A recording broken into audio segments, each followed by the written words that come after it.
Does your family need a getaway? Come visit us here at Del Mar Dean Lou.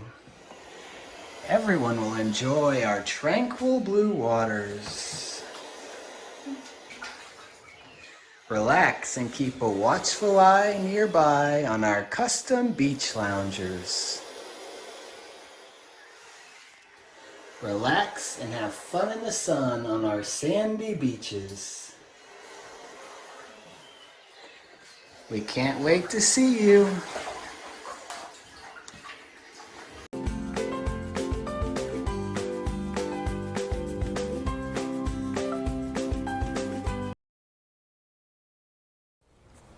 Well, I was walking in the night, and I saw nothing scary, for I have never been afraid of anything, not very. Then I was deep within the woods when suddenly I spied them. I saw a pair of pale green pants with nobody inside them. I wasn't scared, but yet I stopped. What could those pants be there for? What could a pair of pants at night be standing in the air for? And then they moved! Those empty pants! They kind of started jumping!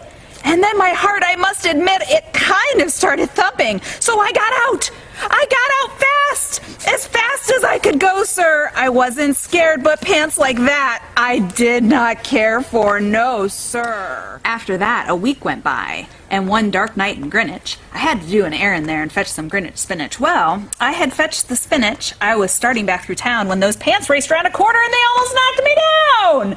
I lost my Greenwich spinach, but I didn't even care. I ran for home. Believe me, I had really had a scare.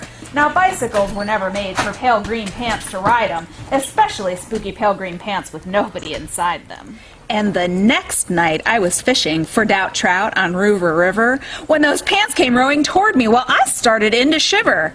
And by now I was so frightened that I'll tell you, but I hate to, I screamed and rode away and lost my hook and line and bait too.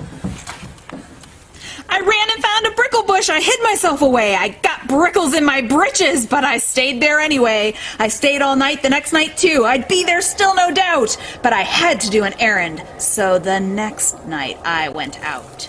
I had to do an errand.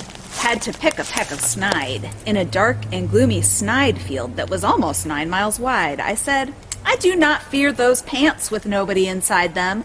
I said and said and said these words. I said them, but I lied them. Then I reached inside a snide bush, and the next thing that I knew, I felt my hand touch someone, and I bet you'll know who. And there I was, caught in the snide and in that dreadful place. Those spooky empty pants and I were standing face to face.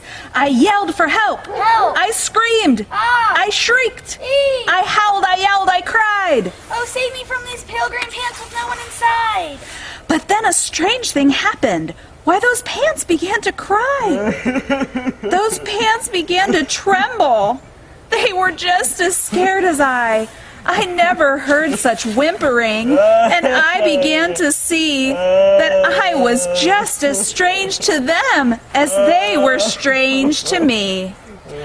I put my arm around their waist and sat right down beside them. I calmed them down, poor empty pants with nobody inside them. And now we meet quite often, those empty pants and I, and we never shake or tremble. We both smile and we say,